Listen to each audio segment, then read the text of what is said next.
I'm beyond apologies at this fucking point. That Hey, Hi, guys. we are live. So, welcome to episode 158 of An American Werewolf in New Jersey. I am the American Werewolf. In the house tonight, we have not the bees. You're saying it As wrong. opposed to No, not the bees. Well, I was going to say, as opposed to the A's or the C's or the fucking W's, we've got not the B's. Someone knows that reference out there. Yeah. Somebody's got it. You know it. Not the B's, not the B's. Nicolas Cage is in the house. Yes, that's exactly right. We've also got Eric from Hey Internet Eric here, and I'm glad that you're here, Eric, because as I said a couple of weeks ago, I should have had you on for Hereditary. You were in the comments and you had watched it, and it was 110 episodes ago, and we weren't, it wasn't like it is now. But I wasn't as frequent back then as I am now. It's all good, dude. Yeah, we had just started, I think, or we had done it a couple times, but here we are now, and I'm glad for that. Yep. That brings us to this fucking movie. Yeah. Now, if you're, anything about the channel, then you know that I'm a huge Ari Aster fan. And Hereditary, just ranks up there in the top one. It might be, it's up there. My thanks to you for introducing me to his movie. I probably would have never gone there unless you told me so. Yeah, I stumbled into it by accident. That's how I was too. I mean, everyone was talking about it, but I tend to stay away like a good year or so when everyone's talking about a big horror movie. But Mike just kept his reaction to, hey, I was just bored one night and I watched it on my iPad in the dark and it scared the shit out of me. I'm like, okay, let's see what the big deal is. And and here we are.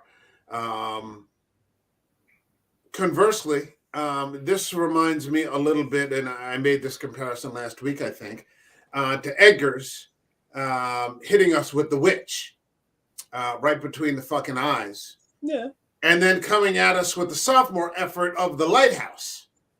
And I remember watching it saying, this isn't the fucking Witch. What the fuck is this? It's just something completely fucking different. And I was like, what? And I remember talking to you. I'm like, because you kept saying, you got to watch The Lighthouse. You got to watch The Lighthouse. You got to watch The Lighthouse. And then I watched The Lighthouse. I'm like, what the fuck are you guys talking about? I didn't get it at first. And now in here somewhere, I've got a copy of The Lighthouse, and it's still not my favorite movie, but I get it. It's really hard to go from one masterpiece where you really love it and then go to the next thing and it's not the same. It really is a difficult thing. Yeah, but at the same time, you have to stop and appreciate the range that Eggers was able to traverse between that movie, The Witch, and then, The Lighthouse, and then, hitting you again between the eyes with The Northman. And you're just like, fuck, this guy is really fucking something, man. I mean, and, now he's coming at us with Nosferatu, with Willem Dafoe in a co-starring role. He's not going the obvious routes, with Dafoe as Orlok, or Graf Dracula. He's coming at you, with a completely, different fucking cast. And you're like, okay, I'm down. Who is it, though? It's Bill Skarsgård, isn't it? It's Bill Skarsgård. Yeah. But it's Eggers. And I normally wouldn't, I'd be like, Bill Skarsgård. I'm like, okay, it was, first one was good. Second one was, but it's Eggers. So now I just trust it. Because he gives a fuck, like Del Toro gives a fuck, and you can tell they're just fanboys of their own work and meticulous in the detail and the storytelling and just everything that this channel prizes in terms of what makes a movie great. So that brings us to Ari Aster's follow-up, the sophomore effort, and we're talking about Midsommar, which is about as well. It's different. It's different from Hereditary. Let's put it that way. There are some loose connections, but we'll get to that in a little bit. If you guys are ready to go, Sure. shall we? Yes, sir. Boogie boogie.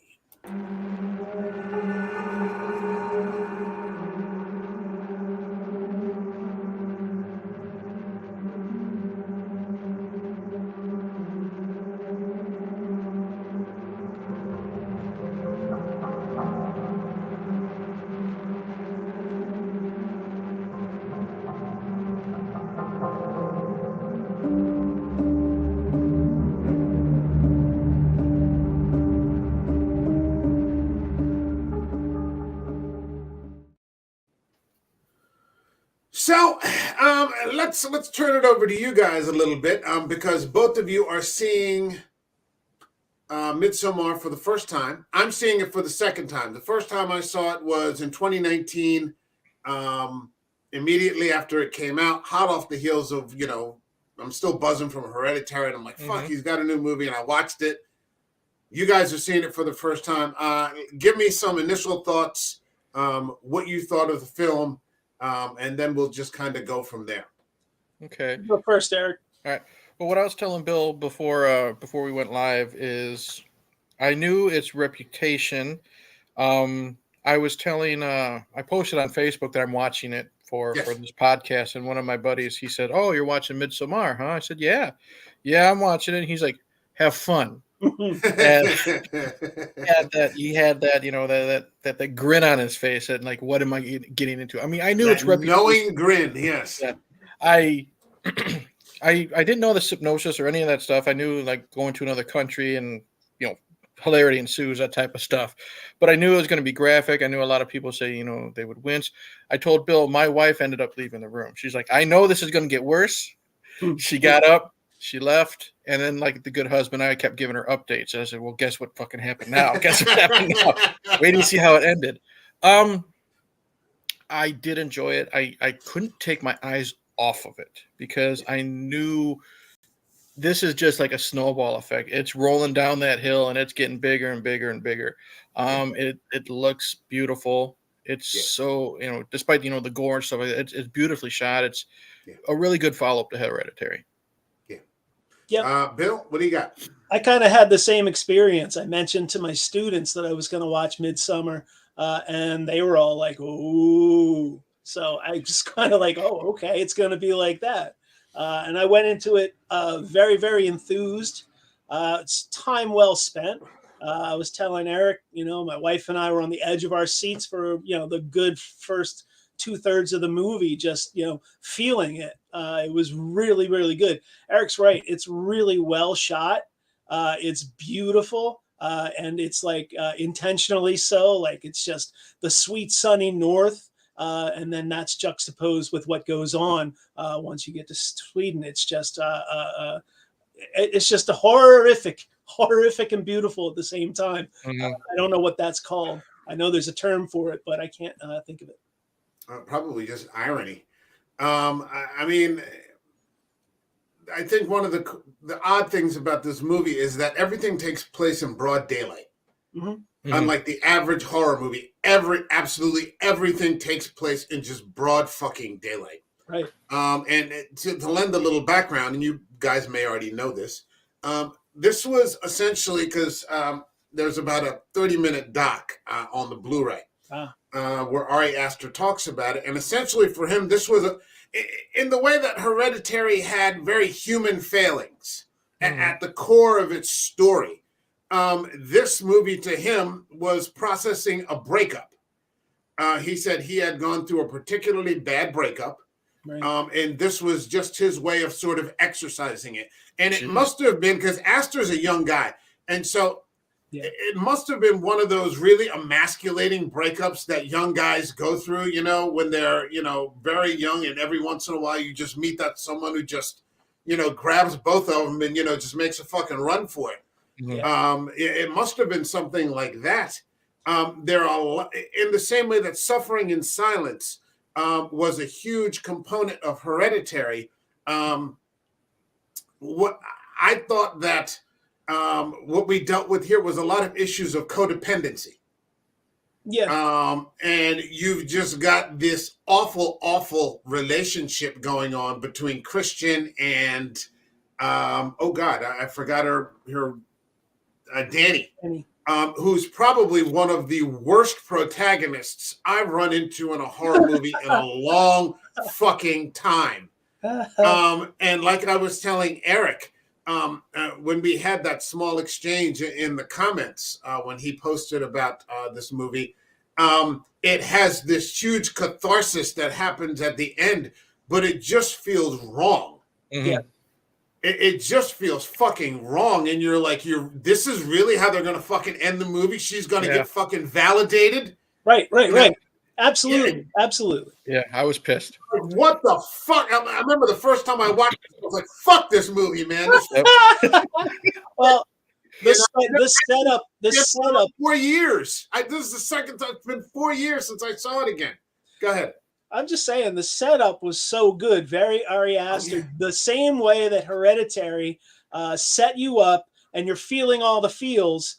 This one set you up so well, and I was so excited for like the first 15, 20 minutes. I was telling Eric earlier, sit next to my wife, and she's like, "Are you okay?" And I'm like, "I'm stressed.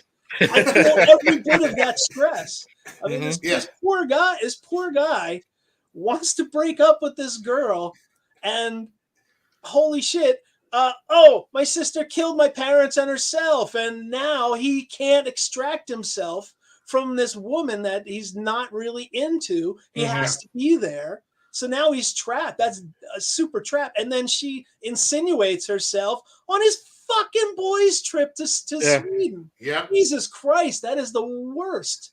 And he's so incapable of extracting her from this situation when all logic would say, you know what? You're in the airplane bathroom crying over your parents. You should not be here. You should be at home getting some help. You need help. You know? I mean, he showed that right away. And it kept going on and on how he didn't want to be in that relationship. I think the biggest, I guess you could say, example is when they meet the newlyweds or the engaged couple, and he says that they've been together, 3.5 years. She corrects him, 4 years. We've been together 4 years, and she's very like, we've been together 4 years. You got it wrong, type of thing. And then the couple behind them, they're all happy and lovey dovey, and everyone's talking to them except for him. He is a good, maybe, a foot away from the group, not looking at anybody, not conversing, but he can hear all the, the happy stuff behind him. He's just like, fuck it. Why are you here? Why am I here? I don't want to be here now, type of thing. And I felt really bad for him because he was obviously trying really, really hard. You can see him trying.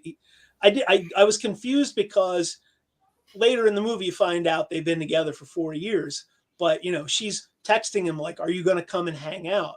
So he's not living with her. Right. So they're not at that point, even though it was unbelievable that they were going out for 4 years, but whatever. But he's trying really, really hard. There's that point where he's, trying to defend her to his friends. His friends are trying to get rid of her, and they're all uncomfortable, and the whole thing was cringe. But even up until like when they take the shrooms, and he's like, no, I won't do it. I'll be with you. I'll do this thing, even though I'm here in this idyllic setting and I want to bond with my boys. I'll skip that to be with you. And he's doing all the right things. Well, what happens? I mean, you're right. He's too nice. That's what the problem is. And you find out early on in the movie that he's wanted out of this relationship for like a year. Right. And she's one of those girlfriends or one of those partners, because I guess guys can, whatever, where, she always needs something. Yes. It's not, there's no, happiness in their togetherness. It's like, he's her life preserver. And in those types of situations, you can't live up to that other person's expectation. Yeah. Right. And eventually what ends up happening is that you don't meet the expectation and it becomes your fault. Right. It's all going to flip back on you. All that time that you've invested and he's always apologizing. I'm sorry. Oh, geez, He the hasn't scene done with the anything wrong, and you're just like, oh my god, this poor fucking bastard. the scene with the birthday cake. Yeah. Oh my god. He's got all this stuff on his mind. He's not going to remember because he wants out of this. He's not happy. He forgets her birthday, and he says it's because of the time change, which could be very well true. You know what I mean?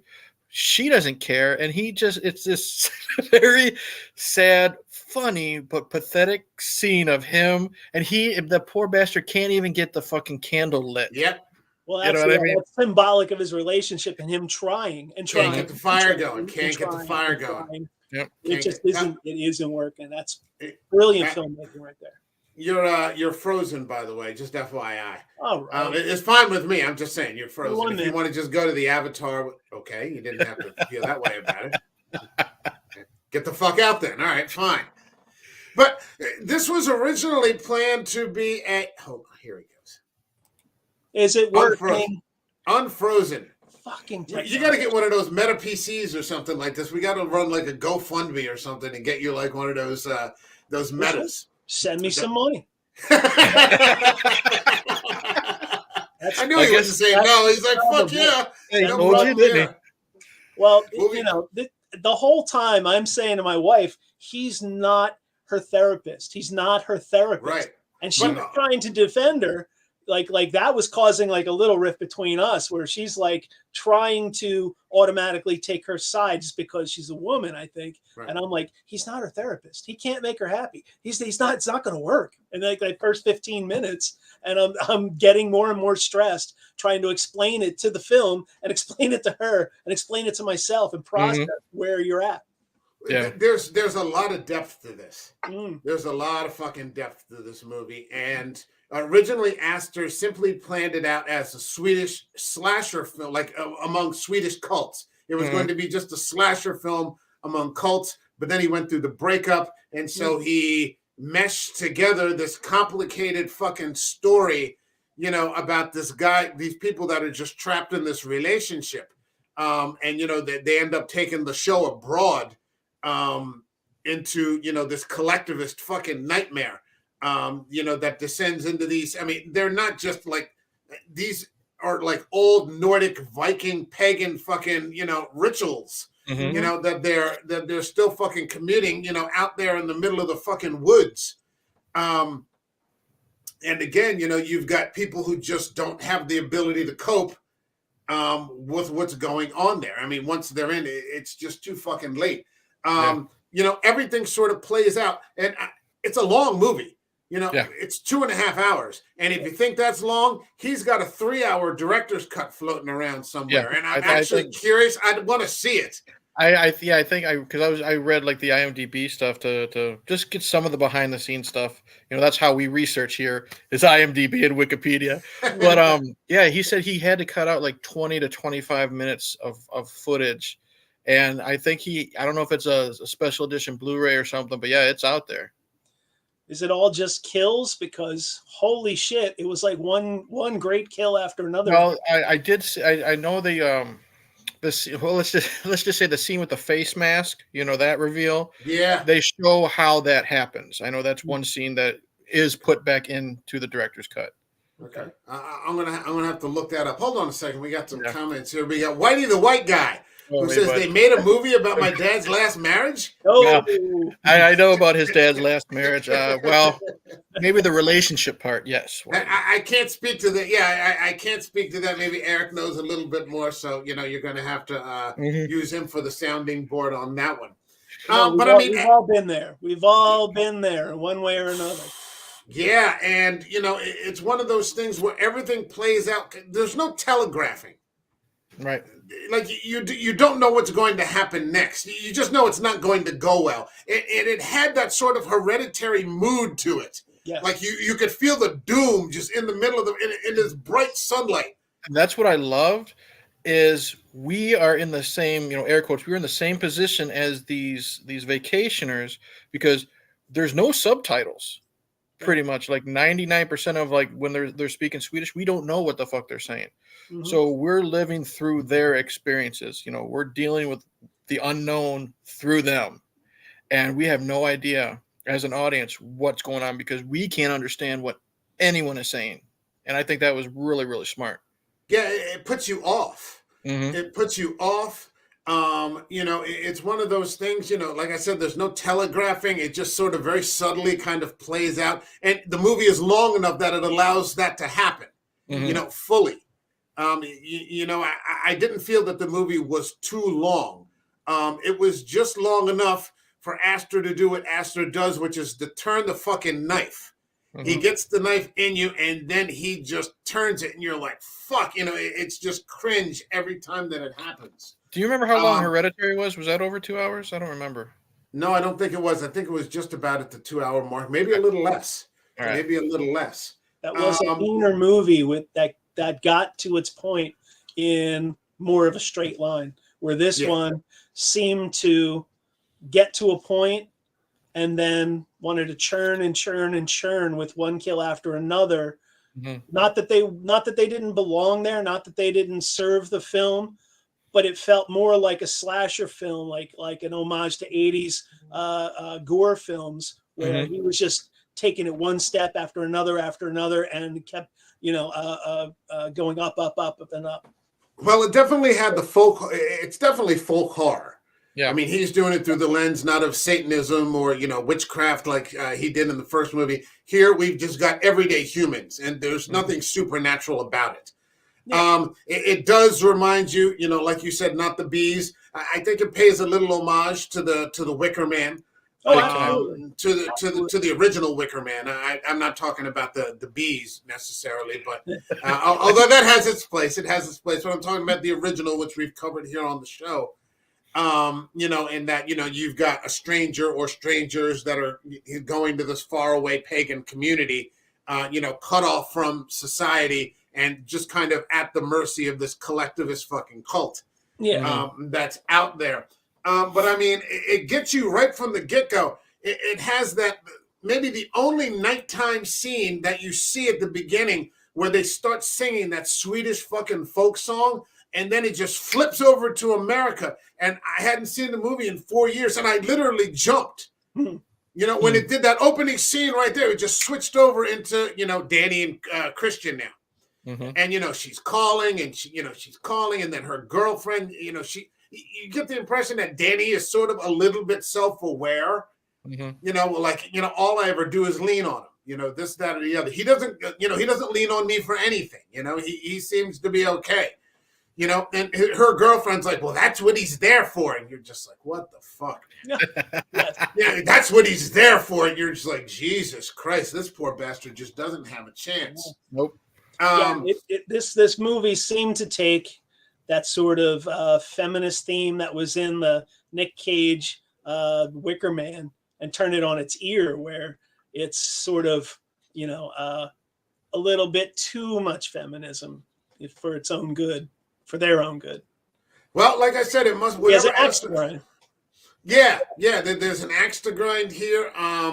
It's very much a matriarchal kind of, dominance. That's happening here. Either between their dynamic, the way she commandeers all of his friends. The way that things are going over there. With the cult and everything like that. I mean, yeah, it definitely has a matriarchal tone. So. He really must have gotten ripped up so much to make a movie this about that particular breakup. It must have been fucking awful.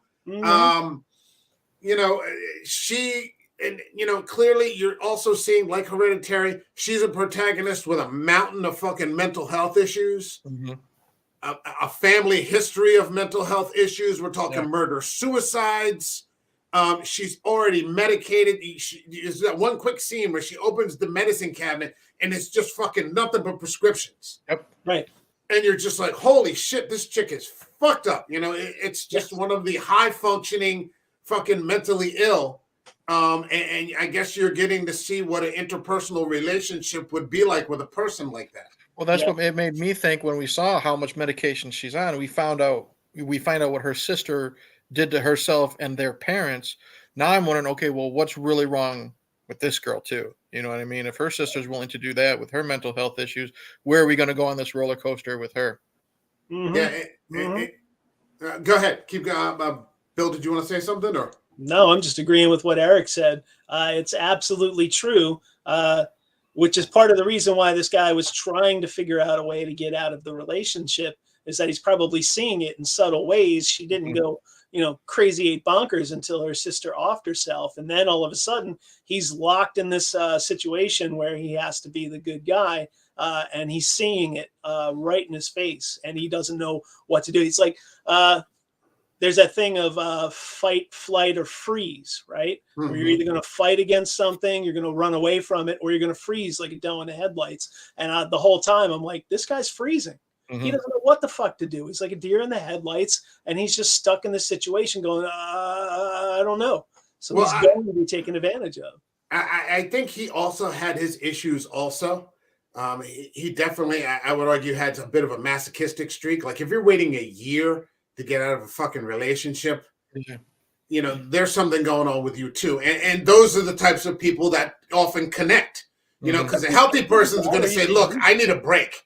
A healthy person is going to speak up and say, look, I mean, even though they're 20 somethings, so you get it. They're young, they're grad students. These aren't, this isn't Toni Collette and Gabriel Byrne, in their 40s or whatever. These aren't full adults. Pardon me. But a reasonably healthy person is going to draw that boundary. Right. And he never does that. And not only that, they've got the trip planned with the friends, and he's got his boys, and, they're a typical group of guys, that are, college age, and, they're smart, but they're funny, and, talking about typical things. And it's not that she invites him, or she invites herself. He invites her. Right. He invites her to the trip, and and all of his friends are like, what the fuck did you just do? Yep. I think looking back at it, I didn't realize it when I first watched it, but they were also groomed. The Swedish guy, their friend, was grooming them the whole time, and have been influential in bringing her along. I mean, if this guy is trained to see weaknesses and be able to talk people into stuff, he probably saw, Danny's mental health issues or whatever it is that was attractive to it. He's predatory. Because he was probably the linchpin that said, she's coming. Yeah. Yeah. I mean, we should just go into that. I mean, they've got this other friend who's Swedish who has invited them all over to Sweden to go spend a month with them for the Midsommar festival.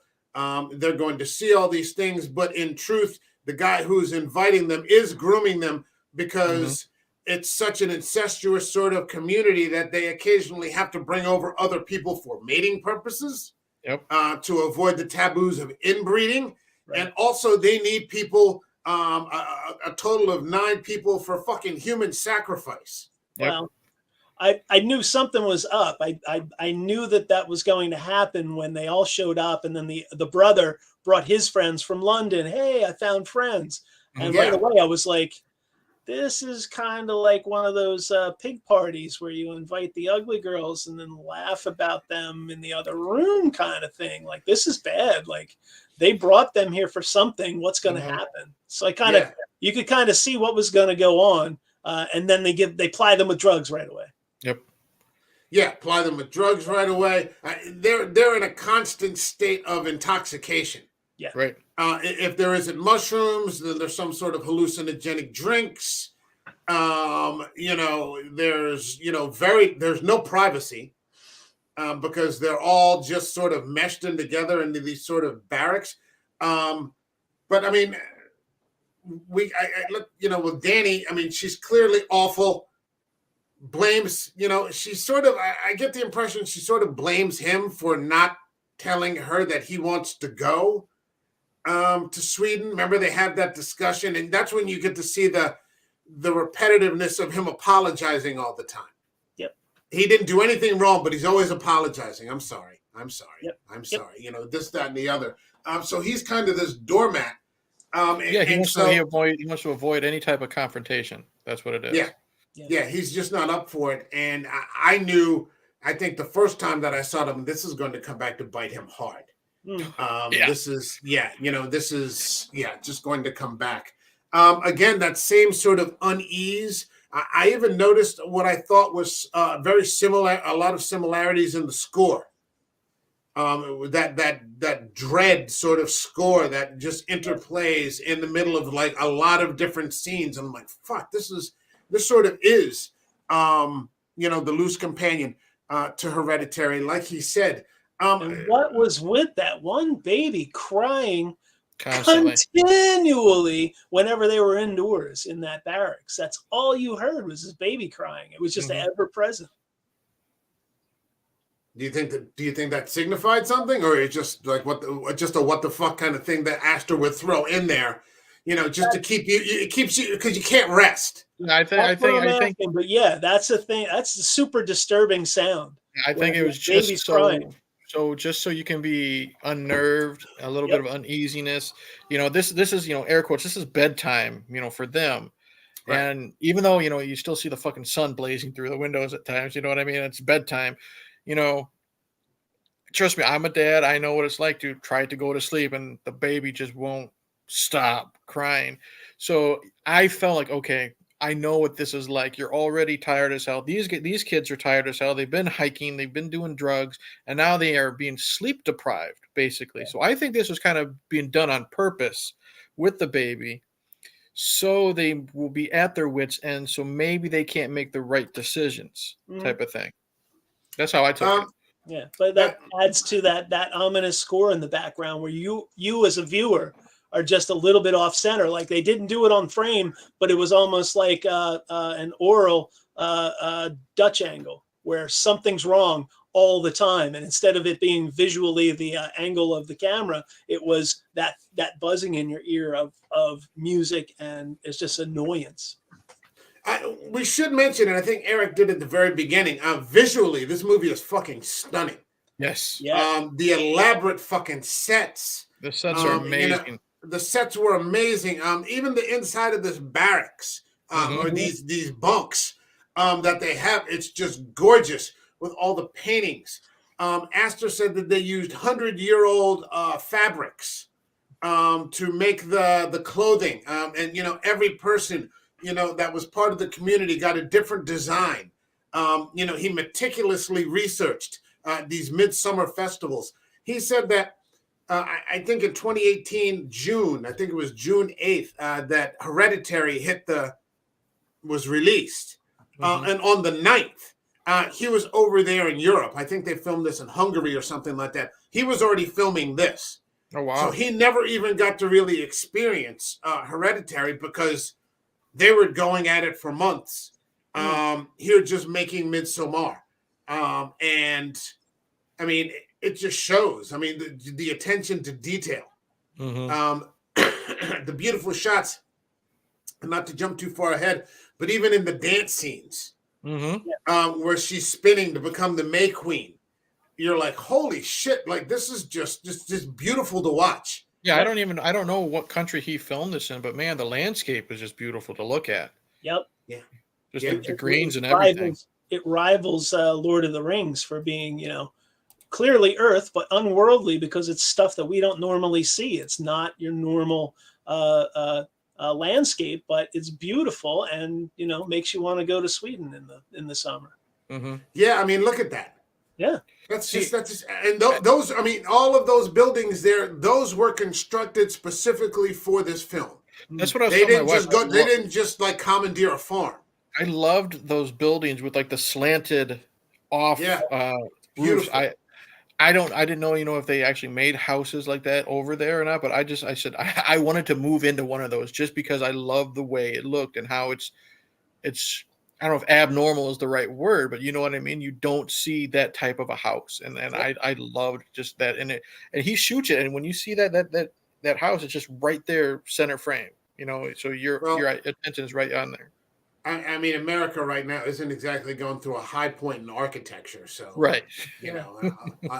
McDonald's looks like it's fucking in my local McDonald's looks like it's something out of North Korea right now. Yeah. Like, Jesus Christ, it's like, It's so, I mean, when you see these sorts of things, they look authentic. There's a real feeling of authenticity. You look at those designs on those fabrics, and I mean, they're just, it's beautiful.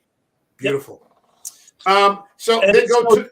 it's so Go ahead. disarming because you're not expecting all that much horror from a bunch of hinga-dinga-doogers, you know? Yep. They look like Yeah. such calm, touchy-feely, happy-go-lucky people. They look like hippies. It looks like you're going, like you would have a dead show or a fish show out here or something like that.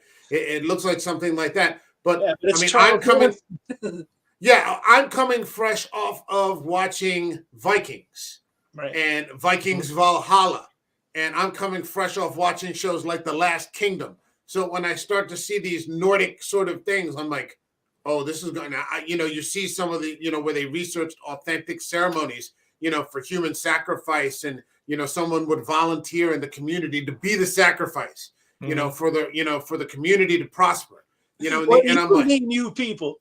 huh? What Yeah. do you mean, you people? What do you mean, you people? I gotta watch that That's sometimes. the blonde-haired, blue-eyed Nordic people that says to you is Vikings, and people are going to come and cut your head off. They're Yeah. It's not a winner. That's not a popular idea. But they go to the Harga, which is this 9-day festival. It occurs every 90 years. It's a 9-day feast. Occurs every 90 years. They let you know right away. I think they start playing. What's the name of the song or the game that they're playing called "Skin the Fool"? Yep. There's a lot of little hints that they drop here and there, and then they never bothered to explain them. And you're just like, oh man, this is going to be bad. It does have that Wicker Man feel to it, where you just know Edward Woodward is fucked. You're just like, oh, this poor bastard. What has he got? He just leave. Just leave, just get in the boat and fucking go, or, bang Britt Eklund or something, do something, get something out of this, but, and no, none of it happens. And, it all just goes to shit. Yeah. And you're right, the British couple, the Indian couple, Connie and Simon, and watching it the second time, Connie and Simon's friend, who's from the community, tries to explain during that big conversation that they're having, oh, we dated. And she looks at him and she goes, we never dated, we went out once and I didn't even know it was a date, and she was saying it real nice, but you could tell that like he had designs, they're there for a reason, and it's not fucking good. Again, we like Eric says, we get back to the birthday scene, which is just, it's terrible to watch. He's forgotten about her birthday, and he really doesn't even want her there. But they're just all kind of stuck in it together. Shit, what else happens after that? Yeah, well, we get into the tomorrow, and the character Josh, the black guy, he's there to research his PhD, I think. Yep. On or his advanced degree on this particular type of old world lifestyle. Right. So this is right up his alley. And I think his other friends are anthropology majors as well, but they're just kind of along for fun. Right. But him, this is his specific. He's all business. Yeah, this is a work trip for him. Sorry, I've still got a little bit of COVID. But we find out that the next day there's going to be an attestapla. Yeah. See, I knew something was up because they already talked about the life cycle. You know what I mean? Every 18 years is a new season. And then when we focus on the old people, I looked at my wife. I'm like, yeah, you do realize probably within 10 minutes those people are gone. And and then of course we see. Then again, we focus. Everyone's looking up, and you see the picture right there. That fucker right there has a big mallet. Yeah, we know something's gonna happen. Yeah, my wife kept saying, "Oh, it's Logan's Run. It's Logan's Run," and she was dead on accurate. Yeah. Every 18 years, you pass through a different season. Yep. Spring, summer, fall, winter. What we don't find out until after the fact is that you don't get to live past 72. 72. Yep. At 72, you self-delete Mm-hmm. As part of this community. And I loved that it didn't really explain who any of these people were. They were just regular people. Right, but it was never explained. Do they live here like year round? Or do they, come in from other communities, or other parts of Sweden and just, come to this festival like everyone else's, like Danny and Christian and Josh and Mark? I just assumed that the people living there, like they lived in those cabins. It's just this get together is the big deal type of thing. I think they just lived their everyday life there, and then they celebrated at this time. It came across a little bit like the Village, but then again, they had this truck that seats 2 people that they can go to the train station to get somewhere else. But they're so remote that I guess it's kind of like, it's like kind of like being in the Village. Yeah, there's one truck. Nobody seems to, really be into leaving or anything like that. But there is one particular truck. So we get a couple people who go all the way up to the top of the cliff and just decide to fucking jump willingly. And willingly. And maybe that's what the most unnerving part is. That's the scary part. They weren't, because I think, aren't they in chairs being carried? Yep. At first, I thought they were going to just be dumped over. You know what I mean? Like a sacrifice. I'm like, air quotes, against their will. But no, they literally willingly walk to the edge and then just bombs away. You know what I mean? Yep. That's the first big kill, dude. And that was so gross, so unnerving, because you had all this idyllic setting, even though there was this ominous presence. Then all of a sudden, he went for gore, and it was just so out there. Now, we see it, and it's extremely unsparing. Here's what I thought, though. My interpretation of that, I was a little put off because there are a lot of people like Connie and oh God, the one couple. They're clearly just like, fuck this. Yeah, right away. What the fuck is wrong with you people? They just fucking killed themselves. Connie and Simon. Connie and Simon. Josh, on the other hand, he's busy processing, shall we say. He's looking at it almost from an academic standpoint, like he's horrified. But then, to me, maybe this is just me, did it seem like Danny was into it? Not yet.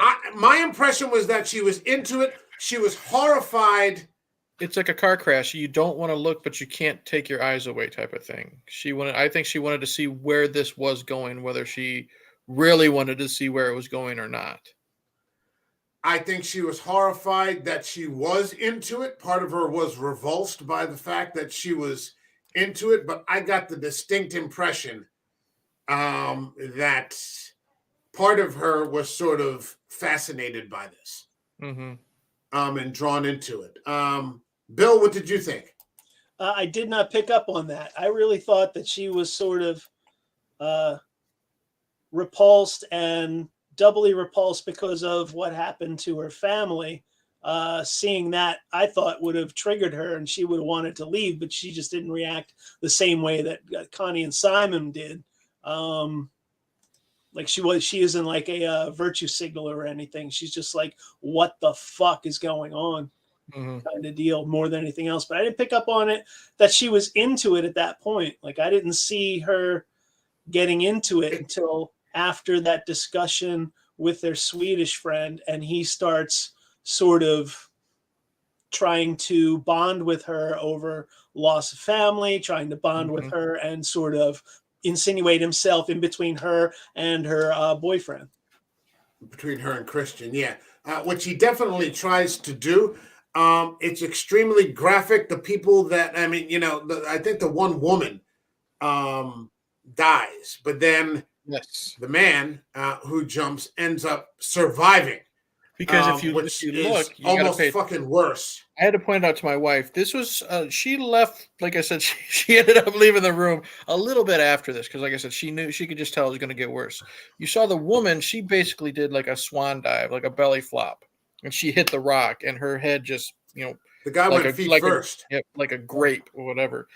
Well, the man, he just basically walked off, and you see him, his legs are the first thing that's going to hit the ground. And that's when he smashes. And I told my wife, I said, well, you do realize he landed on his legs, right? So she was not watching until the hammer part, because, and I think the director did that on purpose. Like this, like I said, it's so pretty. It's so clean. Everyone's wearing white. Yeah, in broad daylight. And then you have the red mixed in, you know what I mean? Mm. It's really something. And according to them, it's just they're recycling life, they're giving back, these sorts of things. But clearly, I mean, these are some fucking serious pagan fucking practices, where people are killing themselves, and it's just if they're not dying, then they're just being killed. Yep. It felt a little weird when the matriarch just insisted on trying to explain to them what was going on. That seemed sort of out of place. I would have preferred if they just did it and didn't even flinch, but she was sort of like, trying to explain. I don't know if it was exposition or what, but she's like trying to explain to these Americans and these British people, what they're doing and why they're doing it. My take on that was that it was sort of pointless. Yeah. Because whatever she said was going to fall short of, anything that made any sort of moral sense. Yeah. Right. They're not going to care after seeing that. Right. Yeah. I mean, it's just words. They're just empty sort of words.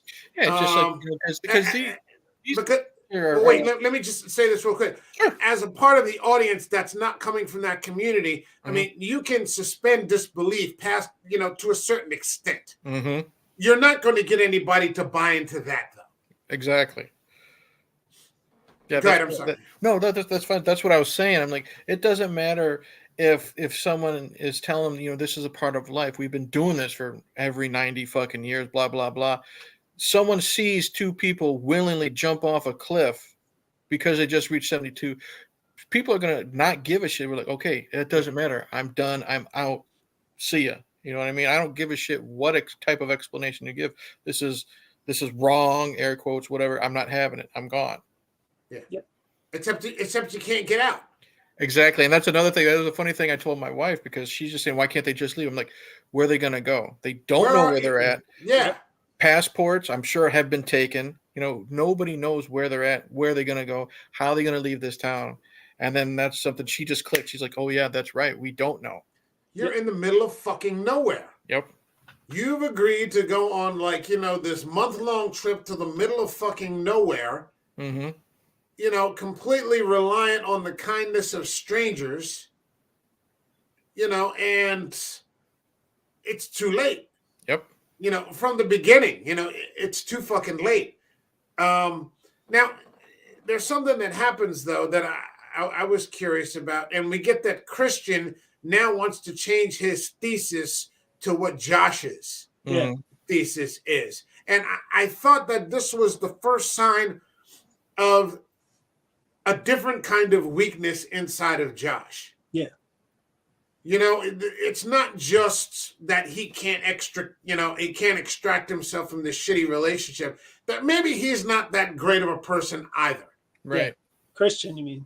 Yeah, Christian. He wants to steal Josh's idea or share it. And that's, he probably gave no indication up till then that that's what he wanted to do. Yeah, it was clear that he hadn't, and you can see by Josh's reaction and by the way Christian presented it, and Josh pointing out to him, that's why you can't even make eye contact with me while you're saying this, because that, you're not doing the right thing here. So, you've already got a character like Danny that you can't stand. Right. But then you get to see a little bit of Josh, and you're just like, you're not that great of a person either. Yep. Which is a complicated thing because it doesn't leave you with many people to root for.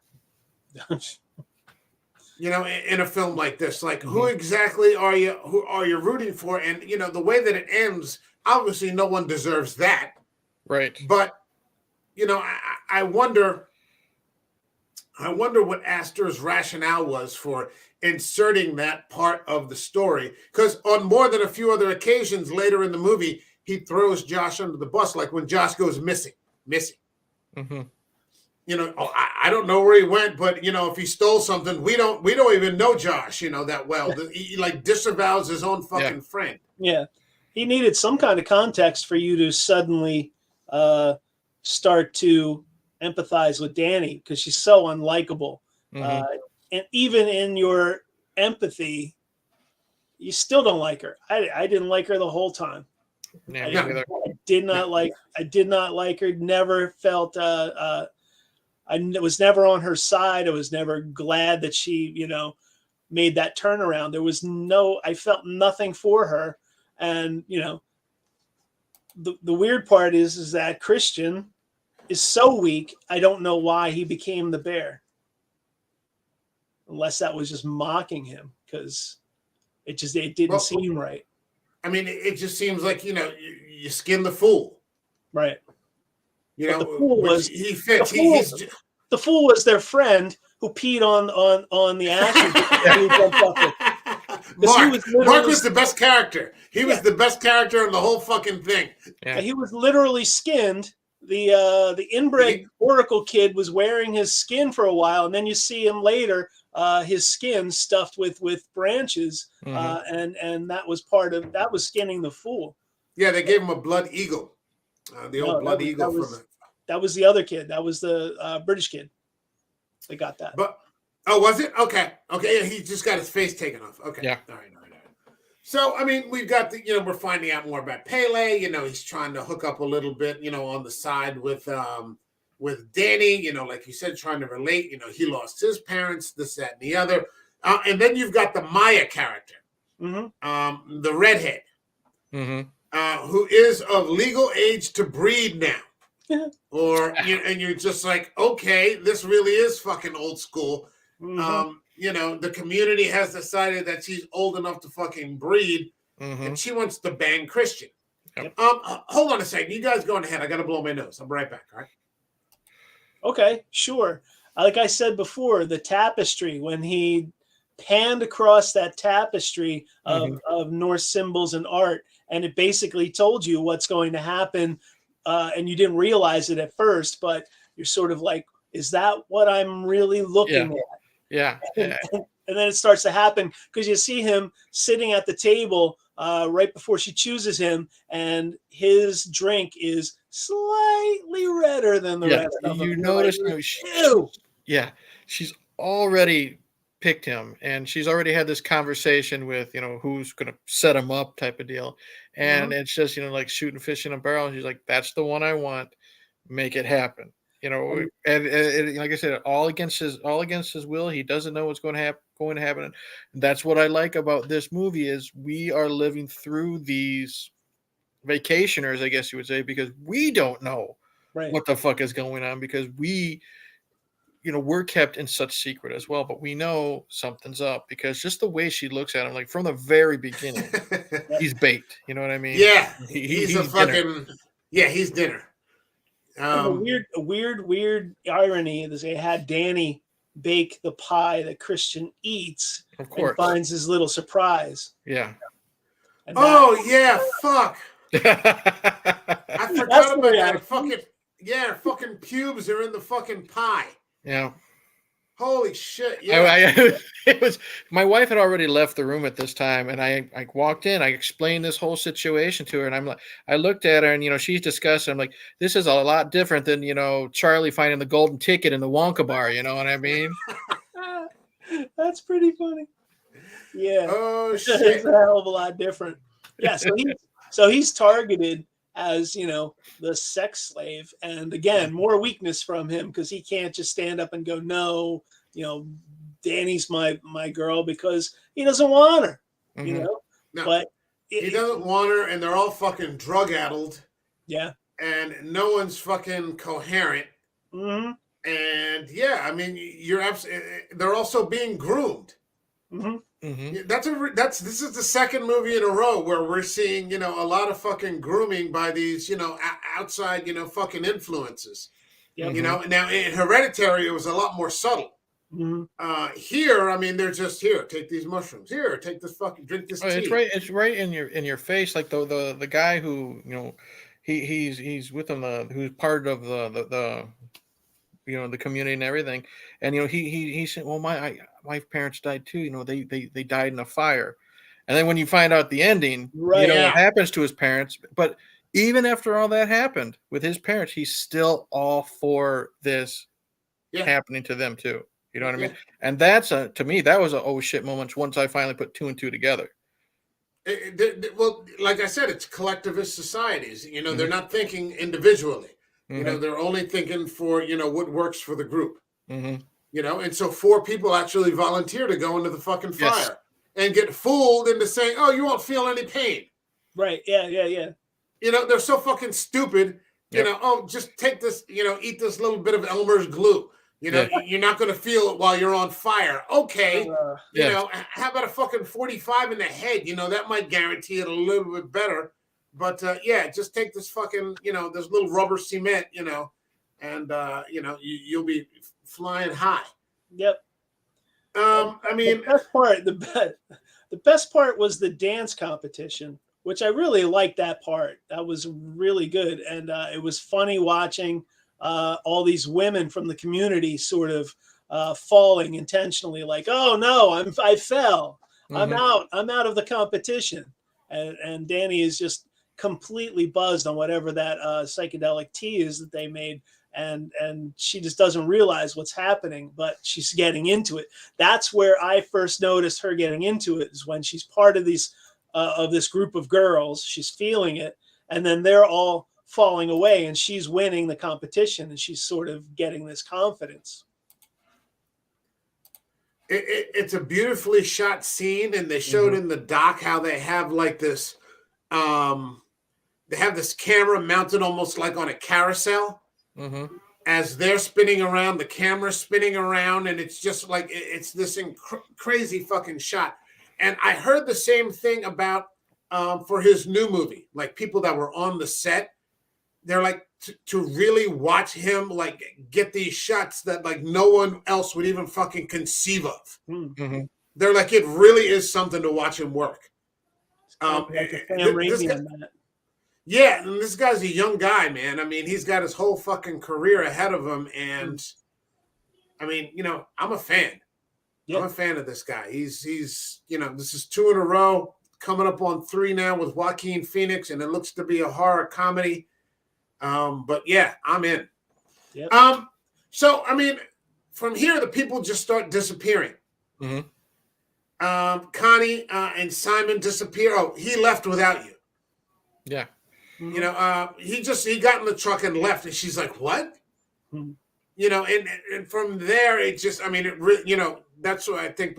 I can't remember if it was Bill was saying the body count starts. You know, and the people just start disappearing, and you know, they're all in the dormitories, and you can hear Connie screaming. Yes.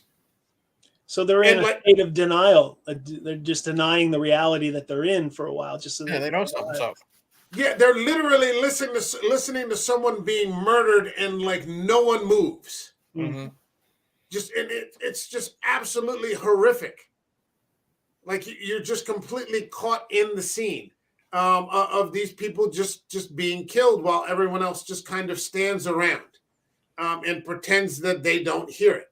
It goes back to the baby too. Like they did the same thing with this baby crying and crying and crying. It's sort of similar in the screaming coming, and they're doing nothing. They're just sitting there sort of trying not to hear it. Yeah. Mark gets invited to spend some time with a girl. We never see him again. Just gone. Gone. They just openly start murdering people. Yep. You know, and that's the difference between this and the Wicker Man. Like in the Wicker Man, it was just the one character. Right. Mm-hmm. You know, it was Edward Woodward, and you know, he took it up till the last second. Here, you know, the murder started about halfway into the movie. Yeah, you're a good hour before anyone dies or disappears. Yeah, a good hour before anyone dies and disappears, but you understand instantly what's happening, and it's not, you don't see it. Right. Or a few occasions, you see Josh get bashed in the head, Mm-hmm. you know, the black guy, and then he's gone off. Mark is gone. You just never see Mark again. You just see a skinned face, which is just a creepy as fuck scene. Mm-hmm. Yep. And yeah, I mean, Christian, you know, proceeds then to throw Josh under the bus some more because, you know, suddenly there are these weird, unnecessary lies that, you know, artifacts are missing, you know, and I guess it's just to, you know, further show how far Christian has fallen, Mm-hmm. you know, that he's throwing Josh under the bus. Well, we really didn't even know Josh all that well. Right. You know, this, that, and the other. And I think it was at that point that Danny says, or maybe it was with Connie and Simon, she's like, I could see you leaving me here. Yeah, she did say that. And I was just like, yeah, I could see anybody leaving you here. But I think they were also just trying to get the audience to, because of how the movie ends, just dislike him more and more as time went on. So you can I don't think that enough to justify him dying. I don't think that you'll ever convince any guy to like this movie necessarily in the way that you're talking about. But I saw that someone in your comments, it was a woman. She's like, oh, I love that movie. I watch it all the time. And I'm just like, okay. I believe it. Yeah, all right. Yeah, block, you know, fucking delete. See you later. Gotta go. In that way, it could be a, you know, the kill the patriarchy fantasy kind of movie. Oh, yeah. Taking it the wrong way.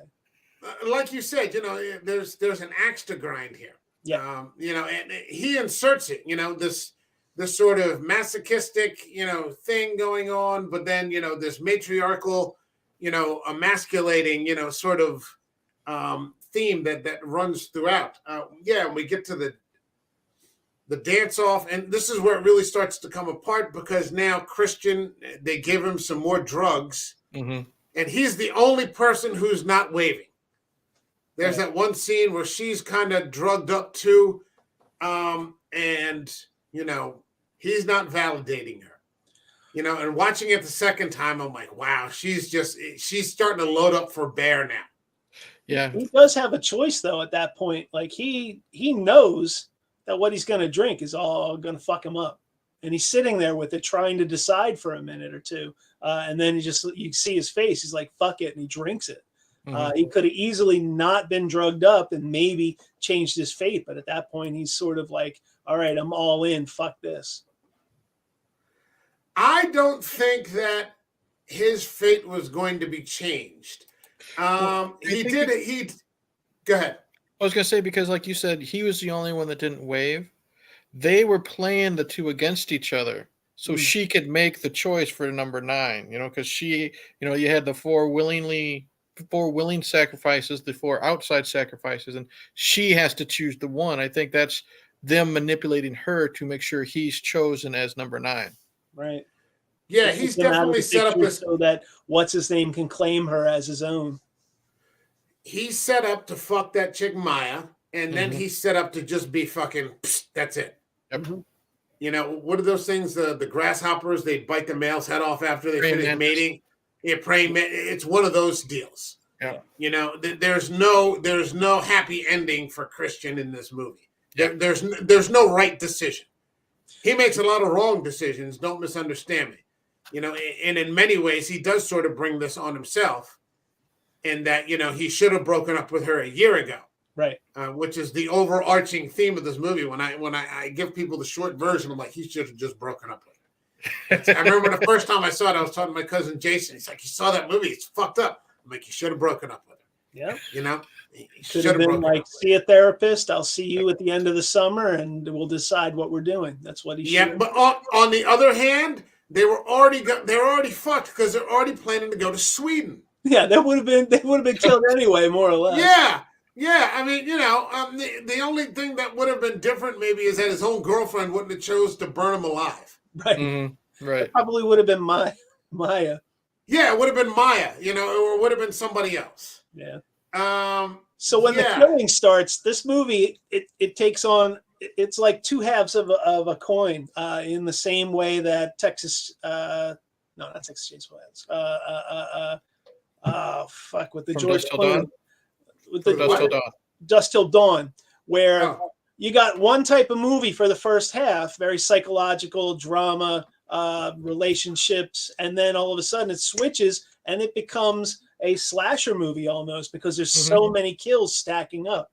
It's not vampires running around, but it turns on a dime, and then there's all these killings until it climaxes. Well, that's what he said. I mean, the original idea for this was a slasher film within the parameters of a Swedish cult. But then he must have had it.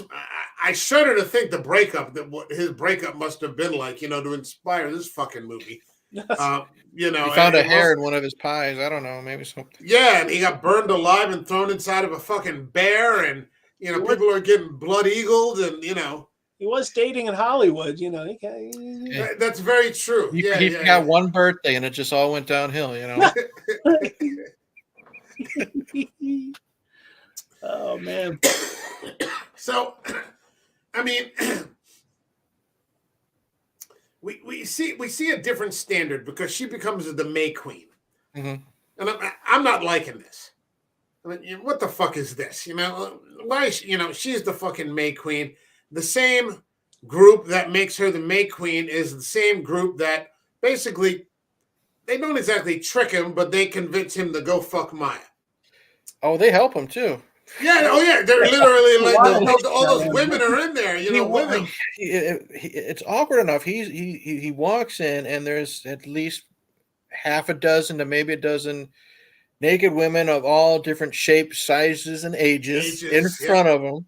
Yeah, and she just literally, it's that shot. It's her point of view. It's literally her legs just open up. You know what I mean?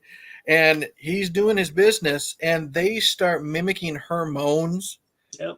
And which is an ongoing theme. They mimic screams and all this throughout the whole movie.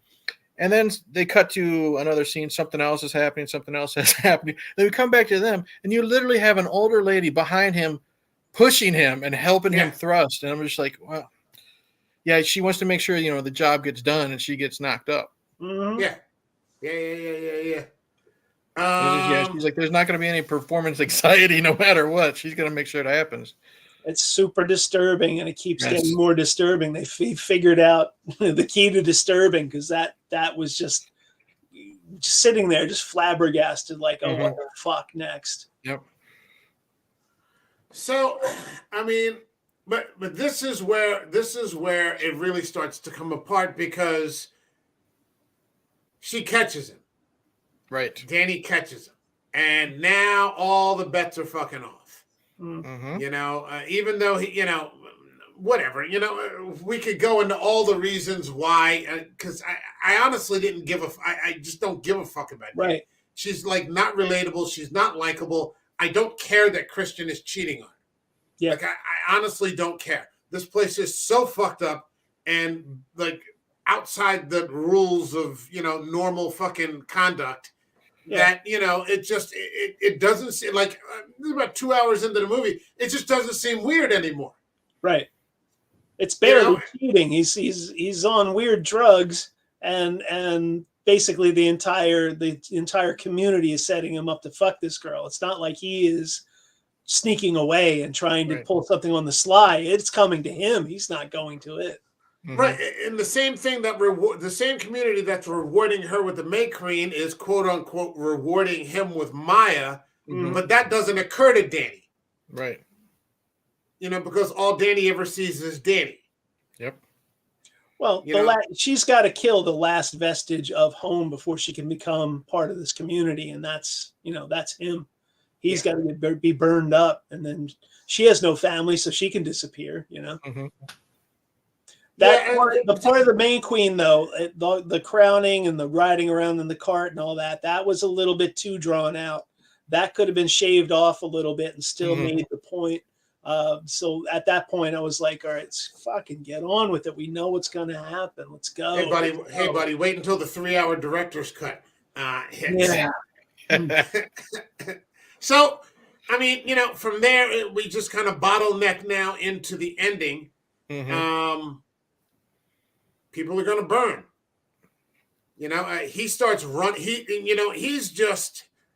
He's lost. Yep. I don't know who to compare him to from Hereditary, but with that scene where he's just running around naked, you're like, oh man, this poor bastard. He's there's just no fucking hope for this guy. Right. And he's trying to cover himself, or he's not covering himself, and he sees Simon. He's been blood eagled, and next thing you know, he's drugged out again.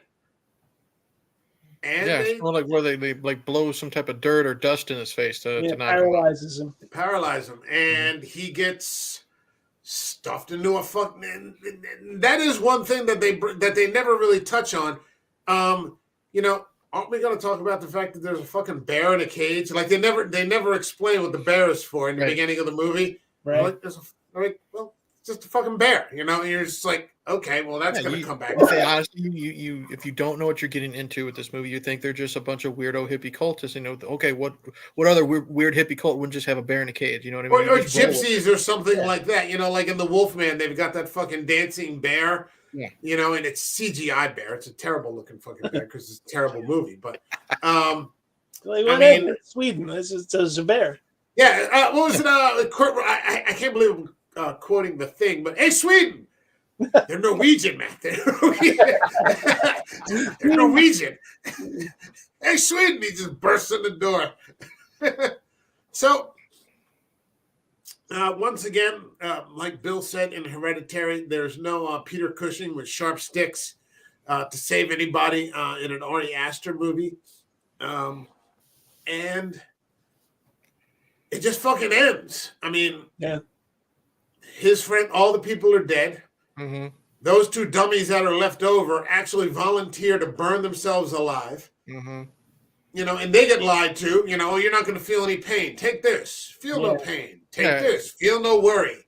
And then the fire fucking hits them, and the guy starts screaming, his fucking head off. Mm-hmm. And the bitchiest thing of them all, I think it's Danny who decides that he gets no pain relief. Am I remembering it? He's just paralyzed. He can't move. He's paralyzed, but I think he can still feel it. Yeah. Of course. Mm-hmm. Of course. And I got to tell you, fellas, the first time I saw that fucking movie and it ended that way. He fucking smiles at the end. Yeah. It's just fucking infuriating. Mm-hmm. Yes. It's just fucking infuriating. I'm like, this cannot end this way.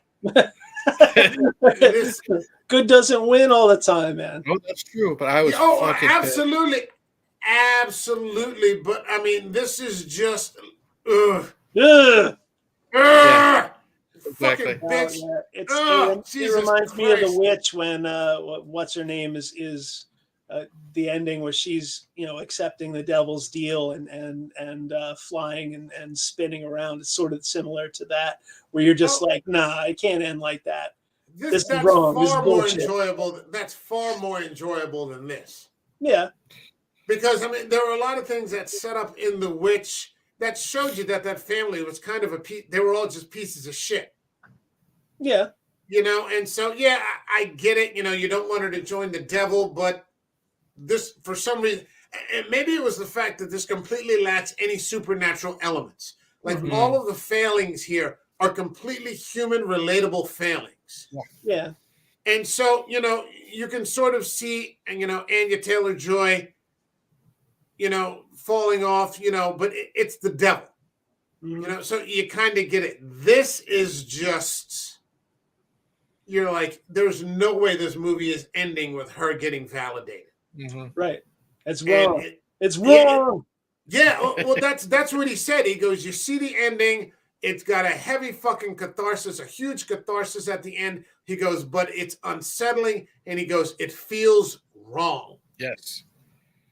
It just feels fucking wrong that this is happening, and then it's just fucking over with. If it's an allegory for relationships, then that's 100% accurate. How women will tell this story to themselves that they were right and everyone else was wrong, and there's a smile and there's that redemption, even though there's two sides to that story. But you know what?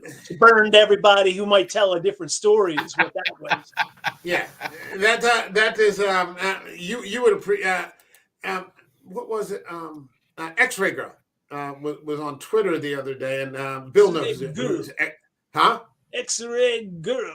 X-Ray Girl. Dude, she does the best Frosk ever. I love that bit, and I'm so sorry that it's not going to go on forever because that makes me laugh like nobody's business. No, that's Chrissy Mayer. Chrissy Mayer does Frosk. Damn, I thought that was X-Ray Girl. No, it's not. It's Chrissy Mayer, but X-Ray Girl is this listening instead of watching.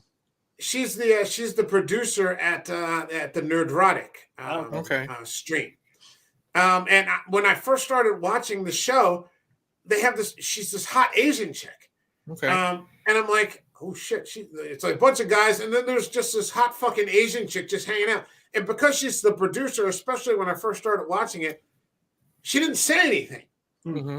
And I'm like, why don't they let the Asian chick talk? I'm like, I didn't understand it at first. And I'm okay, she's the producer. And then you find out like she's not a nerd at all, but she's married to one of the nerds from the Geeks and Gamers sort of thing. And so, she's the wife and she's good with computers. So she's become the producer. And they're sort of bringing her along into nerddom a little bit at a time. But speaking, that reminds me of this. She was on Twitter the other day, and she goes, "I was shamed during the D&D. They were playing D&D, and I was shamed during the stream because I have no I don't know anything about rock and roll music, but rock music." Okay. And she says, "Is there any like Spotify playlists that I can?" And she puts this out on Twitter that people can connect me to for a girl who only likes pop music. Oh shit! And her husband comes into the fucking thread and he goes, "How about every song I ever played for you in the car while you were driving that you promptly turned off because you don't like rock music?" Shit. And everybody was like, "Well, I guess Mark's on the couch tonight." That's and that just reminded me of this. Can somebody validate all my you completely ignored the fact that her husband for years has been trying to get her to listen to this music. But you're gonna have to send me a link to these guys. Yeah. I'll totally send you the link. Yeah. But he's just like, how about every song I've been playing for you for years now, and that you've just changed right away because you don't like my music. How about that? There was a playlist for you, and that sort of reminded me of this. But it doesn't matter because anybody who can contradict her is dead. Every time I see it, it makes my skin crawl. I don't like it. I don't like it. No, sir. Oh, this movie? Oh, the ending? That smile you keep putting up. I don't like it. There you go. Put it up again. Yeah. I literally remember watching this because, I think I come into Hereditary a little late. Mm-hmm. And then, I was like, oh shit, he's got a new movie. And I was in India and I ordered it from Amazon US. I can't tell you how much money I spent on shipping from Amazon US. Because the same availability isn't there for Amazon India. Okay. So you can't get like Midsommar in Amazon India. And I think once I bought a DVD of Hereditary from Amazon India and it was edited. Oh, no. Like the Indian censor board edited it. And I'm like, what the fuck is this? So I had it sent over and I remember watching it. I'm like, fuck this movie, man. Fucking. Yeah. I was furious. See, but isn't that a good? And threw it against the wall. No, but this is a sign that this is what I learned from Rod. And please don't tell Rod I said this because it sounds like I'm giving him some credit for something, which we all know that I'm. Oh, we wouldn't want that, would we? Yeah, I'm fucking loath to do. But I went through this with Vincent Cassell when we were talking about Underwater. Oh yeah, and he's just like, he goes, "How come you don't like Vincent Cassell?" I'm like, "Because he's a fucking asshole in every movie." He goes, "That means he's doing his job." Yeah. And I'm like, shit, you're right. You know, I mean, that means he's a pretty good fucking actor. You know, even though he's a little typecast at times, he always plays the French jerk. Mhm. You know, but I mean, this movie at the same time is telling you, you know, it's eliciting such a visceral response from you. But see that That that's it's done good. its job. That's good because we're all, you know, I think we all three of us can agree like we were pissed at the very end. You know Yeah. what I mean? Oh yeah, But we're saying it in jest, you know, we're making that "Arr!" noise, you know, but we're having yeah, fun. But we're still enjoying the movie. Like there are lots of times you go into a movie and the ending will just fucking ruin the whole experience. Yep. Now, this is just one of those, you know, it's a great movie, but that very last is part is just like, you know, like a kick in the nuts, and you're just like, yeah, oh, yeah, why? yeah. This is not a bad ending, Right. but it's an ending that just pisses you off. Yes. There is a It's difference. very Yeah, he dissatisfying. landed. He landed. He stuck the landing very well. Yeah, yeah. It doesn't detract. You know, because a lot of movies fall apart in the ending, especially when it comes to horror. You know, you can have a good opening and a middle, and then you get to the ending. You're like, "Fuck, man!" It's you know, because I get nervous sometimes when I watch horror movies. Oh my It's the God, ending. it's Creepers. Yeah. Fantastic till the last 10 minutes. And then it just Oh, really? I love that police station. we could talk about that, but you know, Yeah, yeah, landing. Didn't stick the landing. Okay, all right. Well, we'll have to get into that another time. All right. Well, I know you guys have things to do, so let's get to the part in where we have where we rate the movie. Okay. So this channel has a rating system that goes from 0, 0.5, 1, 1.5, all the way up to 5. So 0, for example, would be I'd rather use a dirty toilet for a week than watch this movie again. All the way up to 5, which is, you know, this is cinema. This is why I watch movies in the first place, so on and so forth. Eric, what would you give Ari Aster's Midsommar? Give Okay, us a like number. I said it in the Facebook shares, I said it in the group text. I said it's taken me a while to give this a fair score. And I think this conversation that we're having right now helped me a lot. I'm giving it a 4.5. The only reason why I'm knocking is other than Josh and maybe Will Poulter, the guy who pissed on the tree, I didn't really give a shit about any of these characters. You know what I mean? I didn't hate Christian, but I didn't like him. I hated the main chick. I hated everyone else. And that's a big thing with me. Like, I have to like these characters, especially if they're going to be going through hell. You know what I mean? But the rest of the movie, I couldn't take my eyes off of it. And it wasn't just because of like the whole car wreck mentality, like we were talking about. No. It's also beautiful. You are in a mystery. You want to know what's going on. You're feeling for some of these characters. You're unnerved. Damn good follow up to Hereditary. Not as great. Hereditary, I'd give a 5. I'm giving this a 4.5. Yep. And it's just because of the characters. That's why I'm knocking it. And I have to knock it because that's my thing. If I don't give a shit about the characters in a 2.5 hour fucking movie, I'm inclined to agree with you. I'm going to give it a 4. I liked the movie. Don't get me wrong. I enjoyed watching it. It was time well spent. Like I said, the first act was devastating. It was brilliant. I thought the acting was great. I thought the cinematography and the sets were fantastic in this movie. The kills were very fresh and original. And I love the irony, the mixing, the juxtaposition of wildflowers and beautiful settings with this absolute horrific gore. But I think the third act dragged a little bit too much. He could have streamlined that and cut it and made a better impact. And I agree with Eric. I didn't give a fuck about Christian and any of them. I just didn't care. The characters weren't developed enough for me to care that they were dying one by one. It just seemed route and predictable. Not that killed the movie for me. Like I said, it was fantastic. But if 5 is cinema and 4.5 is just below that, I got to give it a 4. I just can't hang with giving it any more. Okay. All right. So we got a 4.5 and we got a 4. All right. I'm going to go with 4.5. Beautiful movie to watch. Mm-hmm. Cinematography is just gorgeous. The set designs are gorgeous. The amount of research that was put into it for authenticity's purposes, for authentic, whatever you want, for authenticity, stellar. The very human failings of these people, and that you hinged a horror movie on non-supernatural elements, and essentially made what it was, a breakup movie, into this elaborate, dense, sort of murder fest. I was very impressed. I was also stuck somewhere between. It's helped. You're the first people I've ever talked to about this movie. Okay. So, because nobody else, you know what it is. We're in year 3 now. You know, nobody.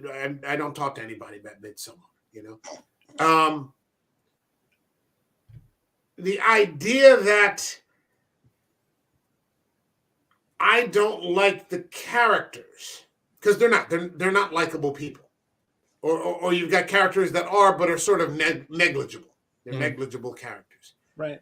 To me, didn't make it a bad movie. It didn't detract from anything. And in fact, the fact that I was invested in characters, which is a rare thing, that I didn't like, added to me to the quality of the story. Yeah, it felt a little long at times, but now I'm actually curious to see the 3-hour version. Ooh. I really am curious. I don't know if it's available on physical media. We'll see. But it's right on the verge of cinema. It's not as good as Hereditary. Yeah, no doubt. Just straight out. But the things that were wrong in Hereditary were also very human failings. And so somehow that made it all relatable. And here, it's exclusively about human failings. Mike, it is on physical media, director's cut. Is it really? I'm on a24films.com. 171 minutes, director's cut. Oof. Yeah, baby. And it Even comes more Danny. It's $45, but it comes with a cloth-bound Harga yellow slipcase, an illustrated 62-page booklet. Don't say that. Don't say it. Original artwork from the film.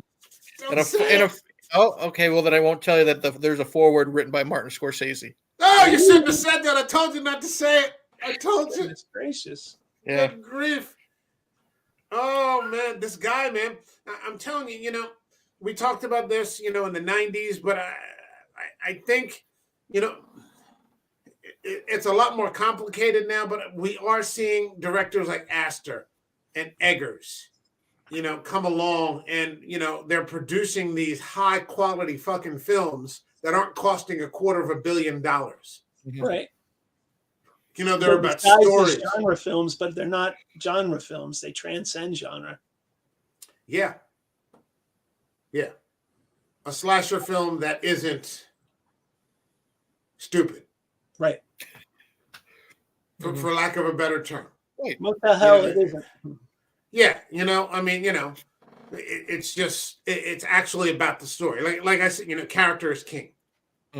Character is king. And you've got some very fucked up characters in here, and it fucking works all the time. Hold on a second. We got the Ginger Ninja saying, hey, what's happening, man? Hey, thanks for stopping in. We're just about to wrap it up here. Is there any part of this movie that you wanted to discuss that we didn't cover? We've rated it. We've talked it out. Not really. This is definitely not a movie I'm going to revisit often. You know, another 4 years from now. Yeah, like I said, it's like I would say like Requiem for a Dream, or you know, something like that. You know you're not going to necessarily have a fun time watching it, but it does have replay value. Maybe if you're not used to some of the movies we talk about on this show, maybe do a little research, know what you're getting into. But hold on a second. The Ninja had to drop by and say, I watched this the other night still. What the fuck did I watch? Yeah. You're about 90 minutes late, man. We could have all fucking had a big therapy session. And Ninja saw I was watching this and I said on Twitter I was watching it for this show, and he's just like, All right. Well, I guess I gotta open it up and watch it. This is one of those movies that, like I said before, I don't think any guy is going to be a fan of in that sense. You're just going to be like, what the fuck? What the fuck is this? Mm-hmm. But like you said, there was that girl. Oh, I watch this all the time. I love this movie. You're just like, oh shit. More than saying what I want to watch it again, it makes me more excited for his next movie. Bo is afraid. Whatever the small problems are with this film, you could chalk it up to sophomore slump. That third film's going to knock it right out of the ballpark. If this is a sophomore slump, I'll take this kind of sophomore slump. That's what I'm saying, man. I'll take this kind of sophomore slump. This not a problem. Same with Eggers. Same with Eggers in The Lighthouse. He made a completely different type of movie having nothing to do with the supernatural, alcoholism, people drinking paint thinner, going fucking crazy, the fucking weird, homoerotic thing that they have going on for about 10 seconds, the pagan mythology, what's going on at the top of the lighthouse, mental illness. Completely different than just Black Phillip. Yep. Does it fucking grab you? Fuck yeah, it does. The one thing I found was funny about that is they say they had to do it in black and white because when they filmed it in color, they thought that Pattinson looked like Mario. I've seen the color picture. He fucking does. He's got a red sweatshirt on with the hat on, and he's done. I'm like, fuck. The overalls, he does look just like Mario. Hold on, taking a hammer to the top of the lighthouse, beating on those tentacles. There's fucking Kong up there, man. He's got to get fucking Princess Peach out of there. Beautifully filmed. Couldn't take my eyes off the screen, mainly because I didn't want to miss any creepy things like Hereditary. Yeah, it's a different kind of creepy. And now, actually, because I haven't watched Hereditary since we covered it on episode 46 or 44 or whatever that was. So I'm about due for some Hereditary. I'm about due for Hereditary because it's been about 2.5 years. Next time I watch it, I want to watch it in a room full of people. Because I watched it, basically by myself. I would like to see it with a bunch of people and see their reactions. You'd have to tell them they have to actually sit down and watch it. That's rare these days. Most people watch movies in 10-minute chunks. Yeah, or they're staring at their phone. Just be like one of those people, at the parties. You bring the little bowl around, put your phones in here for 2 hours. Sit down, shut up. That's it. And I'll throw the pizza in. And that's good. All right, I think we are safe to bring this to a close. My thanks for Eric. Before we go, plug something. What you got going? Sure. Tomorrow, Winnie the Pooh shit either. I talked enough about that. You can just go to my channel. It hurts. Hey, let's just say air quotes. I got what I paid for it. We'll say that. But tomorrow I have scheduled a video where I discuss on my channel. Hey, Internet Eric here. The movie from Ty West, X. First time I ever watched that. Everyone's talking about it. I wanted to see if, in my opinion, if it was worth all the hype. And then I think I have, tomorrow's Thursday. So I have Saturday. I have scheduled my video on the first From Dusk Till Dawn movie discussion. And then a couple days later, I got to do a little bit of editing with the words. I'm going to have its sequel with Robert Patrick, of all people, as in From Dusk Till Dawn 2. Okay. And you're not going to cover the series, are you? I don't have access to the series. They took it off Netflix, and it pissed me off because I was getting into it. I was halfway through the second season. It was an amazing fucking TV show. But I will say this, just to give a little bit of spoilers, after part 2, I am going into part 3, The Hangman's Daughter, which is a prequel. Michael Parks plays Ambrose Bierce. You know what I mean? From the author. It's a Western. I'm having a blast watching it. I'll leave it at that. If you love part 1, you hated part 2 because there's stuff I'll discuss about part 2. If you just like a good old fashioned Western that turns into a vampire movie, spoilers. I will recommend From Dusk Till Dawn 3. Okay. All right. Sounds good. Is that the one with Bon Jovi? No, that's the sequel to John Carpenter's Vampires. Right. Oh, that's right. Okay. Yeah. All right, Billy, you got anything you want to plug? No, I do not. I'm doing nothing right now. I have nothing planned. I am looking for Dungeons and Dragons players of a certain age at the Jersey Shore. So if anyone out there knows of an adventuring group and they need a ranger, let me know. I'm looking to play a little D&D. I've been going through the files, and I miss playing. So get in touch with American Werewolf. Let them know you're out there, and I will find you. I'll let X-Ray Girl, and you can give her your Diarrhea Planet playlist. That'll I used that the other day in the gym, man. It's pretty good. Yeah. I used it the other day in the gym. I'm like, okay, yeah, this fucking works. That works. All right. Okay. All right. So for this channel next week, I'd like to get it done soon. I'm in the middle of season 3. I'm going to do a sit down solo stream on all 3 seasons of one of my favorite all-time horror series, Penny Dreadful. You've been talking about that since I've known you. Penny Dreadful is just one of the best horror series of all time. And it combines all the great gothic horror characters in literature in one fucking series. And it is just amazingly written, fucking phenomenal casting. Eva Green, Timothy Dalton, Josh Hartnett, Billy Piper. So many great fucking people are in it. Everybody's in it. Every fucking horror character that you can think of from the old classics is in it. Dr. Jekyll, the Frankenstein monster, Dr. Frankenstein. You got Dracula. You have a werewolf. You have Dorian Gray. Nice. You have it's a fucking masterpiece. And so I'm in the middle of season 3, the final season. I'm gonna have to sit down and do that. I'm curious next week. Let me know if anybody's interested. I'm looking at either Exorcist 3 or War of the Worlds. I'm signing up for both. It doesn't matter which one, bro. I'm there for both of them. Well, if you've got, because John's down because of his knee. Right. So John's having knee surgery done on Friday, and we wish him the best with that.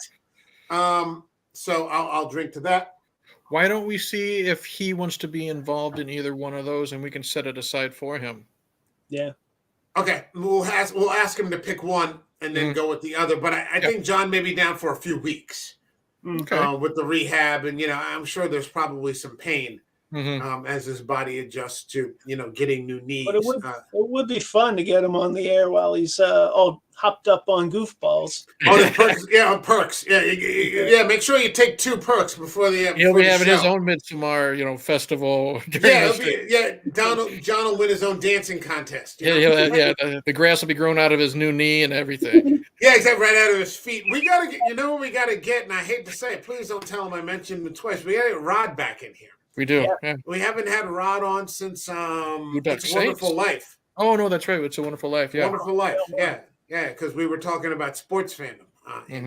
So we'll got to get Rod back on here. We'll get him back on. He just can't pick the movie. After next week, after the Eagles win, he'll be insufferable. So will I. So even more insufferable. It says, I'm making an effort not to have a phone or a tablet when watching a movie. That's a good policy to have, man. Yep. Same was reading a book. Just turn it on silent and flip it over. Yep. Penny Dreadful, really damn good TV. Not a fan of the ending, but don't get around the City of Angels. City of Angels sucks. It's fucking it's fucking blasphemy. That is not Penny Dreadful. Okay. It's not Penny Dreadful. And they said it like in the 1920s. Who's the guy from the Birdcage? Not Robin Williams, the other guy. Nathan Lane. Nathan Lane plays a straight cop in the 1920s in Penny Dreadful, and you're like, what? Oh, really? What the fuck is? Yeah, and he's like a tough guy too, and you're like, okay, this isn't working. This isn't working. Like, just stop. And it has the girl who played Marjorie Martell. She became the queen in Game of Thrones, one of the Martells. I know who you're talking about. And she played Anne Boleyn in The Tudors. Yeah. It's awful. It's awful. Don't do that to yourself. Stick with the 3 and just leave it. I mean, unless you just want to suffer, and this, you got to streak a masochistic streak like Christian. All right. That's it for the show tonight. My thanks to Eric from Hey Internet Eric here. Of course, man. And not the bees. Not the bees. I should be in Hollywood. You know something? Kids can be there. I can be there. No. Natalie Dormer. Okay. Yeah, and that's on what he that was note, screaming at the end of the movie when she smiled at him too, right? yeah, exactly. I wish I could bring the photo back up, but that's all right. All right. Have a good night, everybody. Guys, we'll talk again about next week. And thanks again to both of you. See you next video. Cheers.